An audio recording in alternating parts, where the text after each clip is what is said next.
Hello and welcome to this short video. In this video, we're still in lockdown, still thinking of things to do with our car and our XK8. So me and Owen were fed up and we're just wondering what to do. And we were thinking of all the performance things you could possibly do to your XK8. So how many upgrades have we done and how many could we do? And how could we score that potentially? How radical are we? So at number one, we were thinking, let's start with safety first. Let's upgrade the brakes, drilled and dimpled discs. Yeah, could do that. Yeah.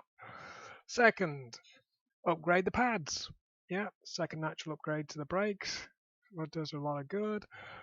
Third, number three, braided hoses, improve the brake response. Yeah, again, brakes, safety related. Okay, number four, let's start improving the performance a little bit. Performance air filter. Yeah. Yeah, bang that into the standard box or even a cone filter. Number five, a stainless induction pipe. This is my favorite. I really like the look of this. It really seems to make sense to me. Gets it overcomes a little bit of a bottleneck you have as it goes into the throttle body. Ticks a lot of boxes and looks really good. I'm really keen. I can't. Really keen on this one. Number six, how about deleting the middle boxes, the over axle pipes, the massive squash bit of the pipe there. I've already done this when we took the rear suspension out, but really nice, gives a nice throaty noise to the back end.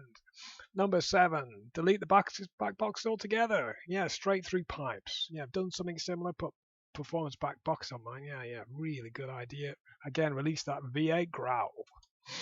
Number eight, new exhaust trim. So you got your delete pipes. Let's put some nice trims on. You can go as big as you want. Here's a bit of a comparison for anybody wondering how big to go. Now this is your XK8 size pipe, really tiny, teeny tiny ones. This is the XKR, a bit more purposeful, and this is the really badass Romulus Remus that I've got fitted to mine. Maybe a bit over the top, to be honest, guys. But this is how far you can go, and it still looks relatively good, in my opinion. Number nine, let's lower it to the floor. Put some Laurie Springs on, get that wheel gap down, improve the handling and the roll. Number 10, Polybush kit. Might make ride a bit harsh, but in some instances probably improve it. Most of your bushes are going to be probably shot, especially on the early ones, so let's start upgrading. Number 11, wheel spacers and adapters and/or adapters. So you can space out the wheels. They tend to be a little bit inboard on the wheel arches. Stick them out a bit further. Actually, you can get some adapters even will take the later style wheels with different whole PCDs. Number 12, performance catalytic converters. You need to be in big bucks now, but these start just to release a bit more of your exhaust.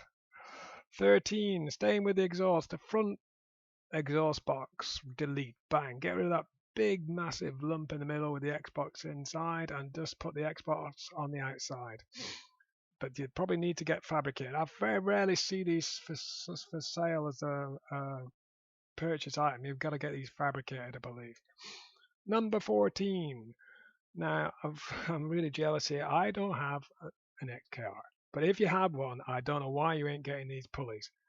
You can get a lower crank pulley or upper supercharger pulley, or even both, and really release that power of that engine. You're looking at 500 brake horsepower plus. You're probably going to spin the back wheels, melt everything in your engine. But okay, got to be really good pound per brake horsepower upgrade there. Really jealous of anybody with an XKR. Go for it. Number 15. Once you've done all that, you're probably going to need to tweak your ECI, your engine management system, your ECU, tuning and mapping it. Why not?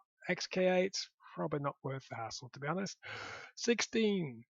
For really anybody who wants to release it and be in charge of their car, you need a manual gearbox conversion.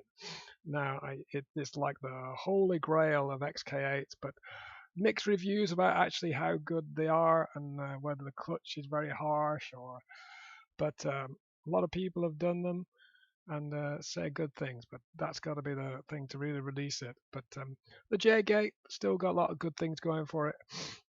17, Getting to the end now. Rear spoilers and diffusers. So you've done all your engine mobs, goes really fast, but keep the back end down. How about a nice subtle spoiler and some rear diffusers? With paint, gets a bit pricey. 18, and finally, a leaper on the bonnet. Oh yeah, why not? Improve the aerodynamics no end. Honest. But they look really good. Honest. But it's okay. But this particular one looks really gorgeous. I'm not sure it needs to be on a bonnet, but there you go. Anyway, seriously, how did your car score? I'm like 0 to 4 to be honest, a GTI eater, but 4 to 9, I reckon you've got a track day tool there, boys. 10 to 14, you're probably a quarter-mile monster. 15 to 18, I don't know where you get the budget from, but you've got a supercar smasher there. Anyway, in all seriousness, we're all stuck in lockdown. Keep safe. And next video, we're probably going to go with some more subtle mods that within my budget anyway. And more things you can do with your XK8 at lockdown. Okay, hope you enjoyed the video and hope your car is being well cared for and you're keeping safe. Please subscribe to this channel if you'd like to see more XK8 videos.